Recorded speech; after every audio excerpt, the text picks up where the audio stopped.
The rain fell in sheets that November evening, turning the Chicago streets into rivers of reflective neon and headlights. Richard Matthews sat in the back of his Range Rover, reviewing contracts on his tablet, when his driver Thomas suddenly braked hard. "Sir, there's a woman in the street," Thomas said, his voice tight with concern. Richard looked up. Through the rain-streaked windshield, he saw her, a young woman in a soaked champagne-colored dress, kneeling on the wet pavement. She was cradling something wrapped in a white blanket, her dark hair plastered to her face, her eyes wild with desperation. "Pull over," Richard said immediately. He stepped out into the downpour, his expensive suit jacket instantly soaked. As he approached, the woman looked up at him with eyes full of terror and hope. She couldn't have been more than 25, he thought. Her mascara ran in dark streaks down her cheeks. "Please," she gasped, her voice breaking. "Please save my baby. The hospital is 3 blocks away, but I can't carry her anymore. She's burning up with fever and I can't get a taxi to stop. Please help us." Richard knelt beside her without hesitation, the cold rain soaking through his trousers. He looked at the bundle in her arms, a tiny girl, perhaps 18 months old, her face flushed and her breathing shallow. "Thomas," Richard called. "Start the car. We're going to Memorial Hospital now." He helped the woman to her feet, his hand steady under her elbow. She was trembling from cold, from fear, from exhaustion. He guided her into the warm interior of the vehicle, where she collapsed onto the leather seats, still clutching her child. "What's your name?" Richard asked gently, settling across from her as Thomas accelerated toward the hospital. "Sarah," she whispered. "Sarah Coleman. And this is Emma. She's all I have. Please, God, let us get there in time." Richard pulled off his jacket and draped it over Sarah's shoulders. "We'll be there in 2 minutes. Thomas knows every shortcut in this city. Your daughter is going to be fine." Sarah looked at him then, really looked at him, as if seeing him for the first time. Her eyes, despite their panic, held something else, a flicker of recognition. Not of his face, but of genuine human kindness. She began to cry, silent tears mixing with the rain still dripping from her hair. "I'm so sorry," she said.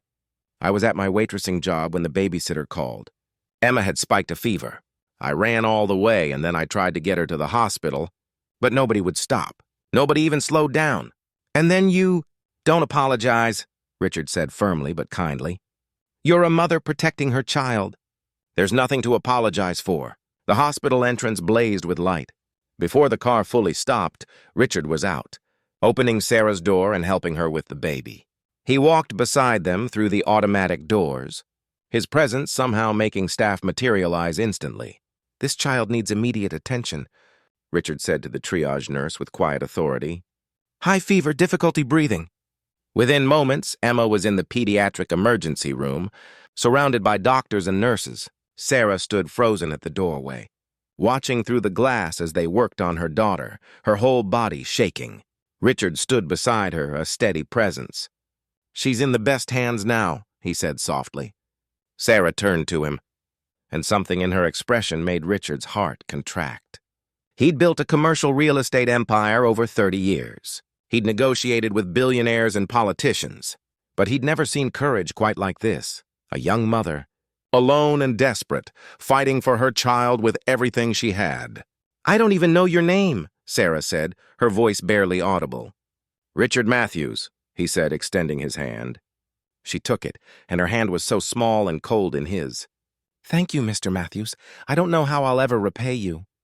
"There's nothing to repay," Richard said simply. A doctor emerged 20 minutes later, a kind-faced woman in her 50s. "Ms. Coleman, your daughter has a severe respiratory infection, but we've got her stabilized. We're admitting her for observation and IV antibiotics. She should make a full recovery." Sarah's knees buckled. Richard caught her, supporting her weight as she sobbed with relief. "Thank you," she kept repeating.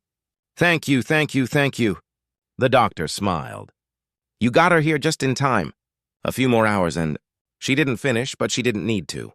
As they walked toward Emma's room, Richard noticed Sarah wince with each step. "Are you hurt?" he asked. I lost my shoes somewhere," Sarah admitted, glancing down at her bare, scraped feet. "I was running, and one broke, so I just kicked them both off."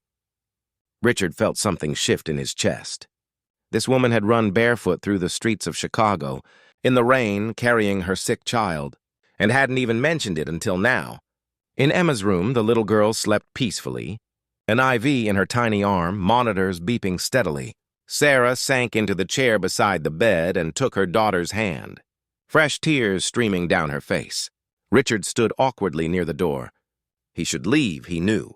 He'd done his part, but something kept him rooted there. "Mr. Matthews," Sarah said, not looking away from Emma, "you didn't have to stay." "I'm sure you have somewhere important to be." Richard thought of his empty penthouse apartment, where he'd planned to eat takeout and review more contracts. "Nowhere more important than this," he found himself saying. Sarah turned to him then, and their eyes met. In that moment, Richard saw her, really saw her. Not just a desperate mother, but a person.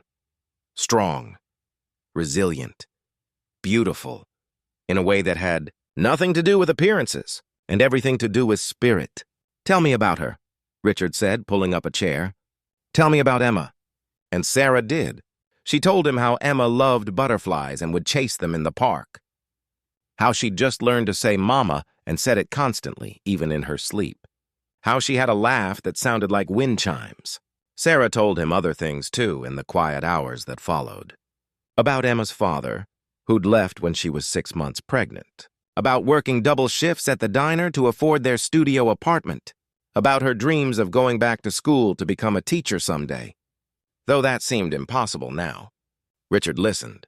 He'd forgotten how to truly listen somewhere along the way, lost in the noise of boardrooms and business deals.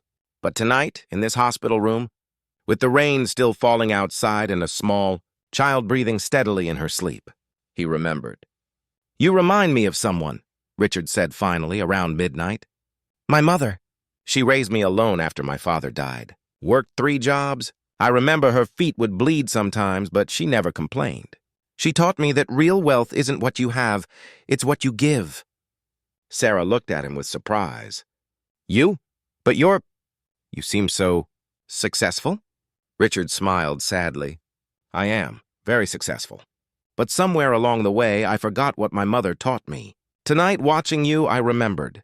Sarah reached out and touched his hand. It was a simple gesture, but it felt like forgiveness for all the times. Richard had walked past people who needed help, too busy to notice. Dawn was breaking when the doctor returned. "Emma's responding beautifully to treatment. Her fever broke an hour ago. You can probably take her home in a day or 2. Sarah closed her eyes in gratitude. "I don't know how I'll pay for all this. I have some insurance through work, but it's taken care of," Richard said quietly. Sarah's eyes flew open. "What?" "No, Mr. Matthews, I can't let you—" "It's done," Richard said firmly but gently. "Please let me do this." Sarah started to protest, then stopped. She looked at her sleeping daughter, then back at Richard. "Why?" she asked simply. "Why are you being so kind to us?" Richard was quiet for a long moment. "Because 35 years ago, someone helped my mother when she needed it most. A stranger paid for my father's funeral when we had nothing. My mother never forgot it. She told me that kindness is a debt we owe forward, not back." He stood, straightening his rumpled, dried shirt. "I should go." "Let you rest." "Wait," Sarah said. She stood too, still wrapped in his jacket. Will you? "Would you come back to visit Emma? When she's awake, I'd like her to meet you. I'd like her to know that there are good people in the world." Richard felt his eyes sting with unexpected emotion. "I'd like that very much." He did come back. That afternoon, with flowers for Sarah and a stuffed butterfly for Emma. And the next day. And the day after that, Emma charmed him instantly, giggling at his funny faces and calling him Rihri because she couldn't quite manage. "Richard." Sarah bloomed too, her natural warmth and intelligence emerging as her fear subsided.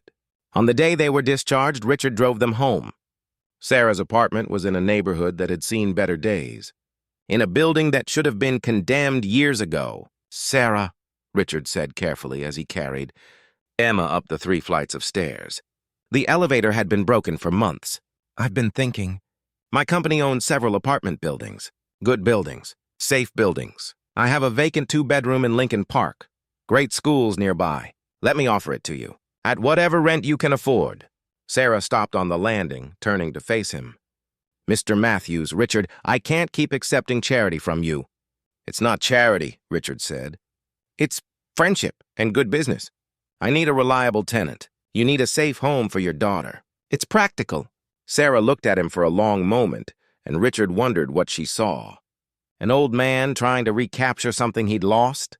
A wealthy benefactor easing his conscience? Or maybe, just maybe, a lonely soul who'd found something precious in the most unexpected place. "Okay," Sarah said finally, smiling. "Friends." Months passed. Richard became a fixture in Sarah's and Emma's lives. He'd stop by with groceries, claiming he'd accidentally bought too much. He'd babysit Emma so Sarah could attend night classes. He'd insisted on paying for her enrollment at community college. He taught Emma to count and read, and she taught him to laugh again. People talked, of course. A 62-year-old millionaire and a 26-year-old single mother. But Richard and Sarah didn't care. Their friendship was pure, built on mutual respect and genuine affection. One evening, almost a year after that rainy night, Richard sat on Sarah's couch while Emma slept. Sarah brought him tea and sat beside him. "You know," Sarah said softly, "you saved more than Emma's life that night. You saved mine, too. I was drowning, Richard. In debt, in fear, in loneliness. You threw me a lifeline." Richard took her hand. "You saved my life, too, Sarah. I was drowning in a different way, in emptiness, in the meaninglessness of accumulating wealth with no one to share it with. You and Emma gave me purpose again." Sarah leaned her head on his shoulder. "What a pair we make. Two drowning people saving each other." Richard smiled.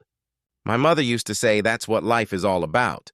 We're all just stumbling through, hoping to find someone to stumble with." They sat in comfortable silence, watching the city lights twinkle outside the window. It wasn't romantic love, they both knew that. But it was love nonetheless.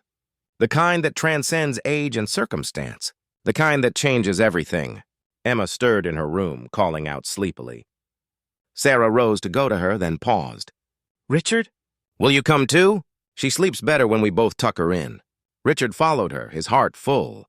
As they stood together beside Emma's bed, watching her drift back to sleep, he realized something profound. Success wasn't measured in buildings or bank accounts.